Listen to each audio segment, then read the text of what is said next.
അസ്സലാമു അലൈക്കും വറഹ്മത്തുള്ളാഹി വബറകാതുഹു. ഏറെ സ്നേഹം നിറഞ്ഞ സഹോദരങ്ങളെ, മനോഹരമായ ദുൽഖഅദ് മാസത്തിലെ വെള്ളിയാഴ്ച രാവ് ഹബീബിൻ്റെ രാവാണ്. അവിടെ നിന്ന് നമ്മുടെ സ്വലാത്തുകൾ വീക്ഷിക്കുന്ന രാത്രിയാണ്. ഹബീബായ സല്ലല്ലാഹു അലൈഹി വസല്ലമ തങ്ങൾ കണ്ട് സന്തോഷിക്കുന്ന സദസ്സിനെ അള്ളാഹു സ്വീകരിക്കുമാറാകട്ടെ. ഈ മനോഹരമായ രാത്രിയിൽ നമുക്ക് അസ്മാഉൽ ഹുസ്നയും യാ അക്രമ ബൈത്തുൻ ചൊല്ലി ദുആ ചെയ്യണം. അല്ലാഹു റബ്ബുൽ ആലമീൻ നമുക്ക് തൗഫീക്ക് നൽകി അനുഗ്രഹിക്കുമാറാകട്ടെ. അല്ലാഹു റബ്ബുൽ ആലമീൻ ഈ മാസത്തിൻ്റെ ബറക്കത്ത് കൊണ്ട് നാം ഈ ഒരുമിച്ച് കൂടിയത് നമ്മിൽ നിന്ന് സ്വീകരിക്കുമാറാകട്ടെ. എത്രയെത്ര സങ്കടങ്ങളാണ് ഓരോരുത്തരും ഓരോ ദിവസം പറയുന്നതല്ലേ.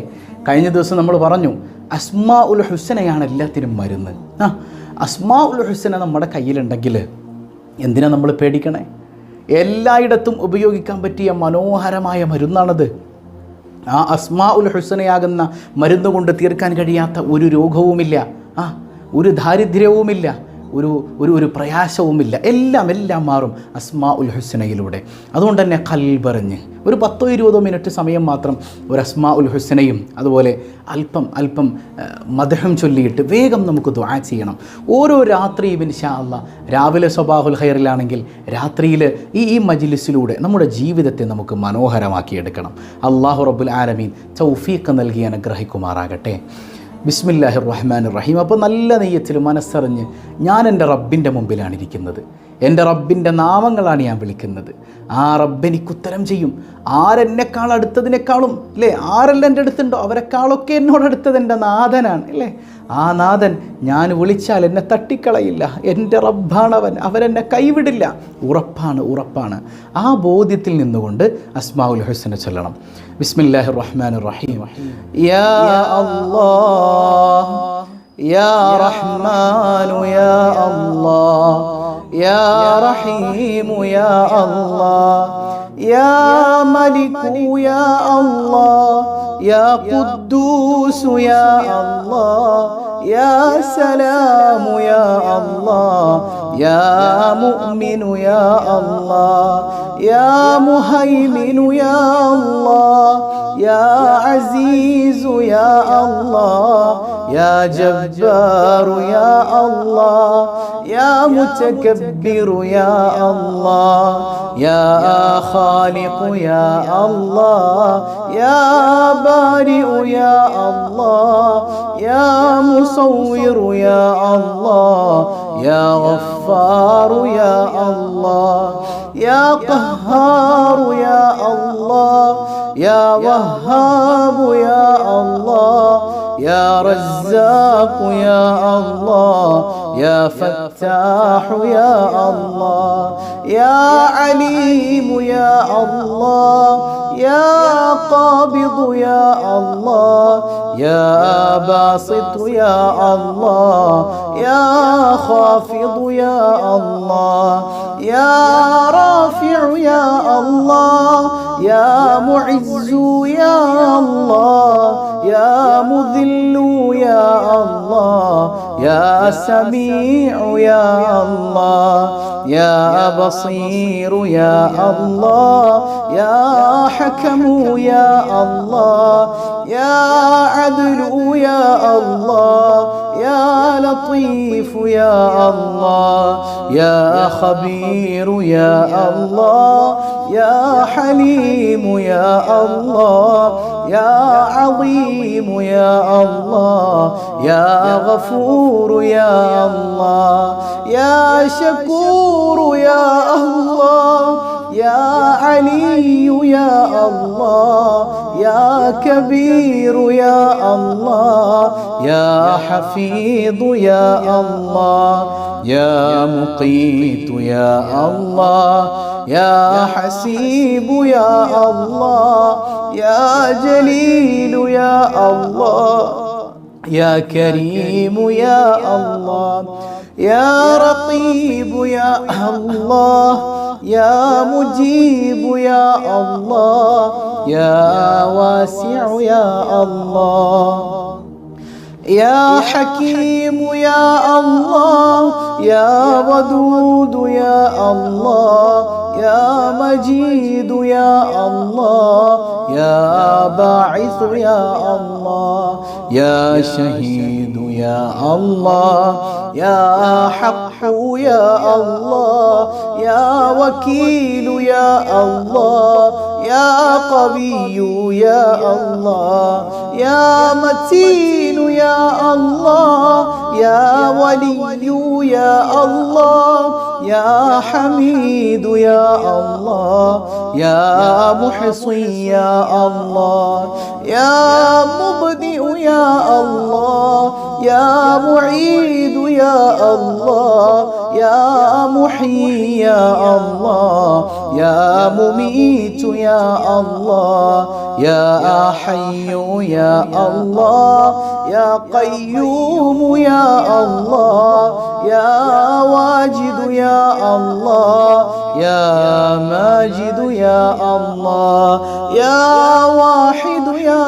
الله يا أحد يا الله يا صمد يا الله يا قادر يا الله يا مقتدر يا الله يا مقدم يا الله يا مؤخر يا الله يا أول يا الله يا آخر يا الله يا ظاهر يا الله يا باطن يا الله يا والي يا الله يا متعالي يا الله يا بر يا الله يا تواب يا الله يا منتقم يا الله يا عفو يا الله يا رؤوف يا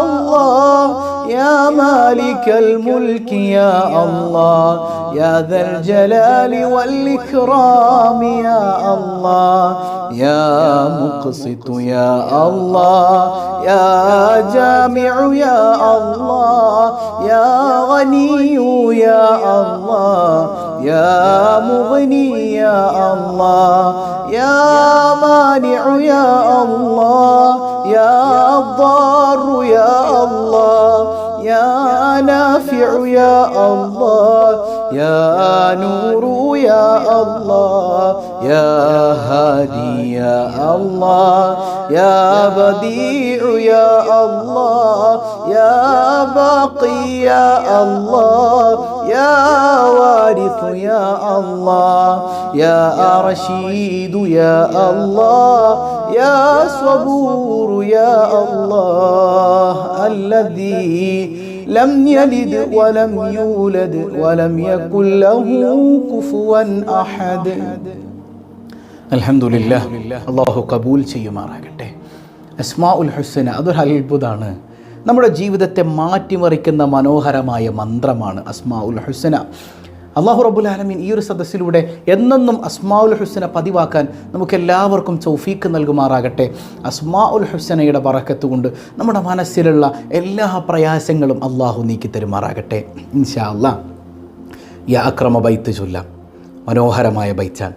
ഹബീബായ സല്ലല്ലാഹു അലൈഹി വസല്ലമ തങ്ങൾക്ക് ഏറെ ഇഷ്ടമാണ് അവിടുത്തെ മദ്ഹ് ചെയ്യൽ. മുത്തുനബി നമ്മളെ ഇഷ്ടപ്പെടണം. ഈ അസ്മാഉൽ ഹുസ്നയും ഹബീബിൻ്റെ മദ്ഹും കൂടെ വരുമ്പോൾ അള്ളാഹു തട്ടിക്കളയാതെ നമ്മിൽ നിന്ന് സ്വീകരിക്കുമെന്നുള്ള പ്രതീക്ഷയാണ് മനസ്സറിഞ്ഞുകൊണ്ട്. യാ അക്രമ ഖൽഖി മാ ലിമൻ അലൂദു ബിഹി سواك عند حلول الحديث العظيم مولاي صل وسلم دائما أبدا على حبيبك خير الخلق كلهم ولن يضيق رسول الله جاهك بي إذا الكريم تحالى باسم منتقم مولاي صلي وسلم دائما أبدا على حبيبك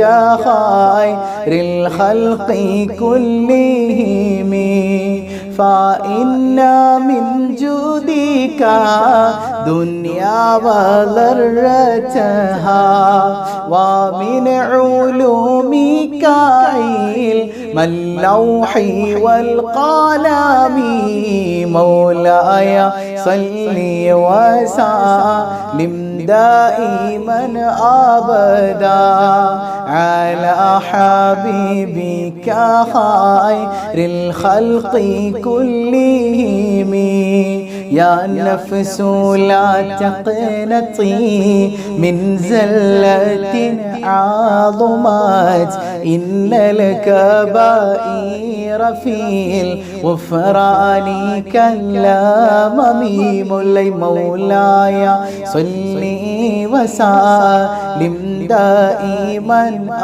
أبدا على حبيبك خير الخلق كلهم لعل رحمة ربي حين يقسمها تأتي على حسب العصيان في القسم مولاي صل وسلم دائما أبدا على حبيبك خير الخلق كلهم يا ربي واجعل رجائي غير منعكس لديك واجعل حسابي غير منخرم مولاي صل وسلم دائما أبدا على حبيبك خير الخلق كلهم والتف بعبدك في دارين إن له صبرا متى تدعوه الأهوال ينهزمي مولاي صل وسلم دائما أبدا على حبيبك خير الخلق كلهم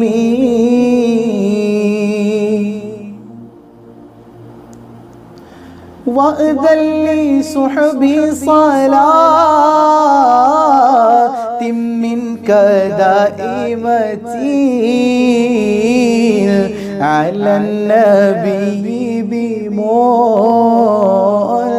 بمنهل ومنسجم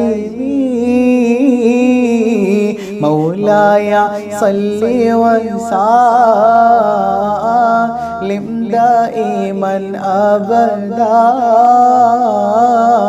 على حبيبك خير الخلق كلهم والآل والصحب ثم التابعين لهم أهل التقى والنقاء والحلم والكرم مولاي صل وسلم دائما أبدا على حبيبك خير الخلق كلهم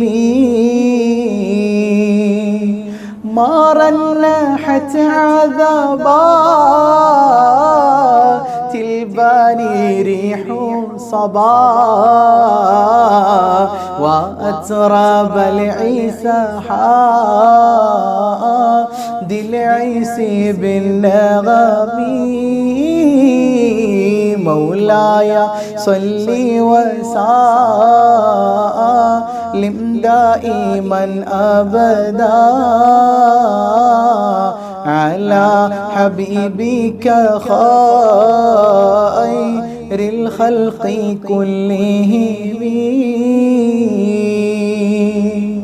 ثم الرضا عن أبي بكر وعن عمر وعن علي وعن عثمان ذي الكرم مولاي صل وسلم دائما أبدا على حبيبك خير الخلق كلهم سعد سعيد زبير طلحة وأبي عبيدة وابن عوف عاشر الكرم مولاي صل وسلم دائما أبدا على حبيبك خير الخلق كلهم يا ربي بالمصطفى بلغ مقاصدنا واغفر لنا ما مضى يا واسع الكرم مولاي صل وسلم دائما أبدا على حبيبك خير الخلق كلهم. അള്ളാഹു കബൂൽ ചെയ്യുമാറാകട്ടെ. അൽഹംദുലില്ലാ, നമ്മളങ്ങനെ അസ്മാഉൽ ഹുസ്നയും അഷ്റഫുൽ ഖൽഖ് സല്ലല്ലാഹു അലൈഹി വസല്ലമ തങ്ങളുടെ മനോഹരമായ മുറുദയിലെ വരിയും ചൊല്ലി അൽഹംദുലില്ലാ. അള്ളാഹു സ്വീകരിക്കട്ടെ. ഒരുപാട് മുറാദുകൾ പലരും പറഞ്ഞിട്ടുണ്ട്, പ്രത്യേകം ദുആ കൊണ്ട് വസിയ്യത്ത് ചെയ്തിട്ടുണ്ട്. നമ്മുടെ മനസ്സിലുള്ള മുറാദുകൾ കമന്റിലൂടെ നമ്മൾ ടൈപ്പ് ചെയ്തു വെച്ച മുറാദുകൾ എല്ലാം അറിയുന്ന നാഥൻ എല്ലാം ഹാസിലാക്കി തരുമാറാകട്ടെ. അൽഹംദുലില്ലാഹ് അൽഹംദുലില്ലാഹി റബ്ബിൽ ആലമീൻ. اللهم صل على سيدنا محمد وعلى آل سيدنا ومولانا محمد. أرحم الراحماയ റബ്ബനാ, ഈ സദസ്സ് നീ കബൂൽ ചെയ്യണേ റഹ്മാനേ. പടച്ചവനെ, നിന്റെ അസ്മാഉൽ ഹുസ്ന ചൊല്ലിയതും അഷ്റഫുൽ ഖൽഖായ റസൂലുള്ളാഹ് സല്ലല്ലാഹു അലൈഹി വസല്ലമ തങ്ങളുടെ മദ്ഹുകൾ ചൊല്ലിയതും നീ ഞങ്ങളിൽ നിന്ന് ഖബൂൽ ചെയ്യണേ അല്ലാഹ്. വിശുദ്ധമായ ഈ മാസത്തിലെ മനോഹരമായ രാവിൽ നിന്റെ മുന്നിലേക്ക് ഉയർത്തുന്ന കരങ്ങളെ നീ ഖായിബാക്കല്ലേ അല്ലാഹ്. സങ്കടങ്ങളേറെയുണ്ട് അല്ലാഹ്, പ്രയാസങ്ങളേറെയുണ്ട് അല്ലാഹ്. ഈ സദസ്സിന്റെ ബറക്കത്ത് കൊണ്ട് നീ ദൂരീകരിക്കണേ റഹ്മാനേ, സമാധാനമേകണേ അല്ലാഹ്. കുടുംബ പ്രശ്നങ്ങൾ പറഞ്ഞവർ, ജീവിതം മതിയായി ഉസ്താദേ എന്ന് പറഞ്ഞവർ, എല്ലാം അറിയുന്ന നാഥാ, എല്ലാവരുടെയും പ്രയാസങ്ങൾ നീ അകറ്റണേ അല്ലാ. സ്വസ്ഥത നൽകണേ അല്ലാ. സമാധാനത്തോടെ കിടന്നുറങ്ങാൻ നീ തൗഫീഖ് നൽകണേ അല്ലാ.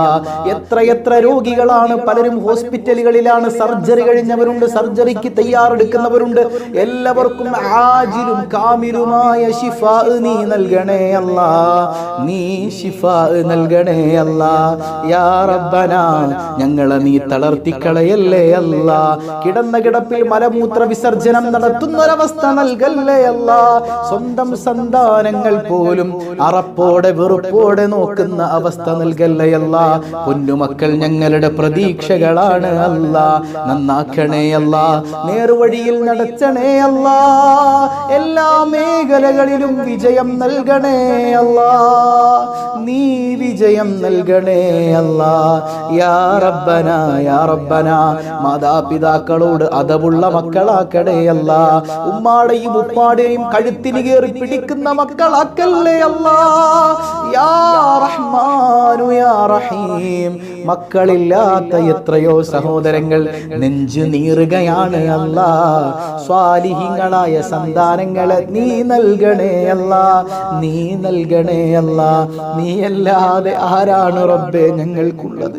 നിന്റെ അസ്മാഉൽ ഹുസ്നയുടെ ബറക്കത്ത് കൊണ്ട് ആരംഭപ്പൂവായ റസൂലുള്ളാഹ് സ്വല്ലല്ലാഹു അലൈഹി വസല്ലമ തങ്ങളുടെ മദ്ഹിന്റെ ബറക്കത്ത് കൊണ്ട് നീ നൽകണേ അല്ലാ. ഗർഭിണികളുണ്ട് റബ്ബേ, ഒരു കുഞ്ഞിനായി കാത്തിരിക്കുകയാണ്. എല്ലാ പ്രയാസങ്ങളും നീക്കി സുഖപ്രസവം നൽകണേ അല്ലാ. പലവിധ പ്രയാസങ്ങളും ഉണ്ടെന്ന് പ്രത്യേകം അറിയിച്ചവരുണ്ട് റബ്ബേ. പ്രയാസങ്ങളെല്ലാം അകറ്റണേ അല്ലാ, നീ അകറ്റണേ അല്ലാ. യാ റബ്ബനാ യാ റബ്ബനാ. പടച്ചവനെ, കടങ്ങൾ കൊണ്ട് നട്ടം തിരിയുന്നവരുടെ കടങ്ങളെല്ലാം ഏറ്റെടുക്കണേ അല്ലാ. തൊഴിലുകളിൽ ബറക്കത്ത് നൽകണേ അല്ലാ. കടക്കാരനായി മരിപ്പിക്കല്ലേ അല്ലാ. പടച്ചവനെ, പ്രവാസികളുണ്ട്, ഖൈറും ബറക്കത്തും നൽകണേ അല്ലാ. യാ റബ്ബനാ യാ റബ്ബനാ.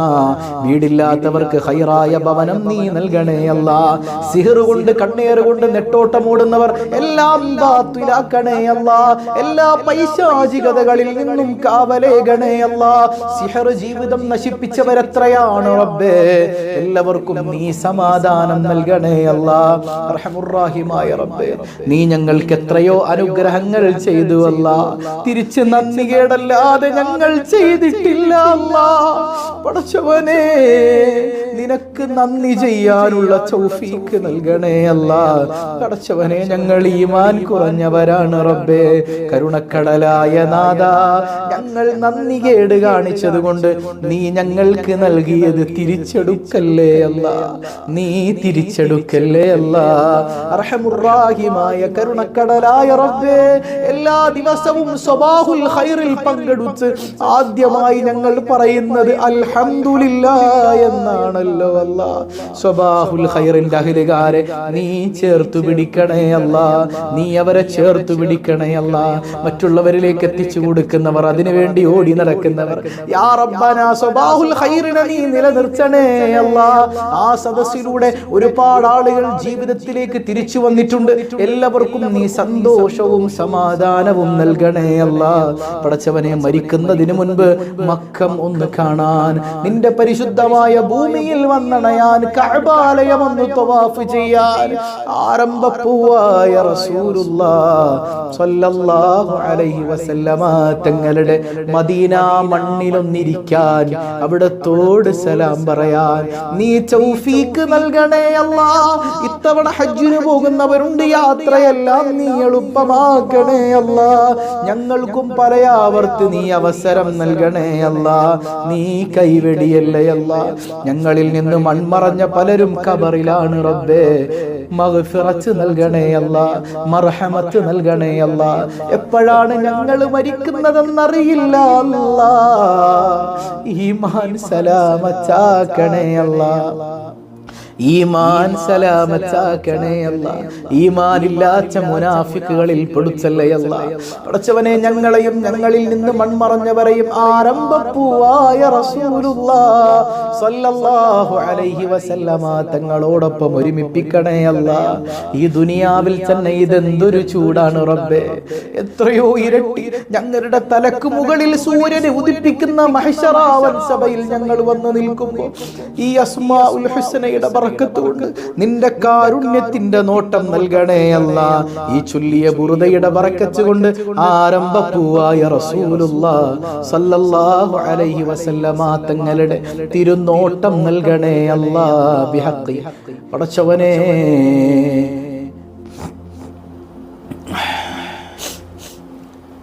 ربنا آتنا في الدنيا حسنة وفي الآخرة حسنة وقنا عذاب النار. آمين برحمتك يا أرحم الراحمين والحمد لله رب العالمين. അള്ളാഹു കബൂൽ ചെയ്യുമാറാകട്ടെ. അപ്പോൾ കൃത്യം 6 മണിക്ക് നടക്കുന്ന നമ്മുടെ സബാഹുൽ ഖൈറിൽ കൃത്യമായിട്ട് പങ്കെടുക്കുക, ജീവിതത്തിൽ മാറ്റങ്ങൾ വരുത്തുക, അള്ളാഹു തൗഫീഖ് നൽകട്ടെ. അതോടൊപ്പം നമ്മുടെ മജ്ലിസിലേക്ക് പല ഘട്ടങ്ങളിൽ ഹദിയ ചെയ്യുന്നവർ, റമളാനിൽ ഒരുപാട് സാന്ത്വന പ്രവർത്തനങ്ങൾ നമുക്ക് ചെയ്യാൻ പറ്റിയിട്ടുണ്ട്. ഇപ്പോഴും ഹദിയകൾ ചെയ്യുന്ന ധാരാളം ആളുകളുണ്ട്. ഒരുപാട് നന്മകൾ നമുക്ക് ചെയ്യണം. അള്ളാഹു എല്ലാവരുടെയും പ്രയാസങ്ങൾ ദൂരീകരിക്കുമാറാകട്ടെ. ബിഹഖി സ്വല്ലല്ലാഹു അലാ മുഹമ്മദ് സ്വല്ലല്ലാഹു അലൈഹി വസല്ലം, സ്വല്ലല്ലാഹു അലാ മുഹമ്മദ് സ്വല്ലല്ലാഹു അലൈഹി വസല്ലം, അല്ലാഹുമ്മ സ്വല്ലി അലാ മുഹമ്മദ് യാ റബ്ബി സ്വല്ലി അലൈഹി വസല്ലം. വസ്സലാമു അലൈക്കും വറഹ്മത്തുള്ളാഹി.